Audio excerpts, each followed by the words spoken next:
How to fix Xiaomi 15 voicemail is not working. So let's start the video. First of all, open settings. In settings, scroll down and then click on apps.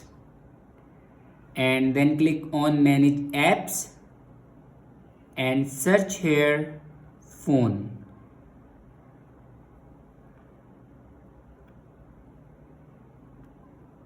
Now click on phone services and then click on storage. Now here you can clear your phone storage data. After clear the data, then go back to the main page of your settings and click on more connectivity options. And then click on reset Wi-Fi, mobile networks and Bluetooth. Now here you can reset your network settings.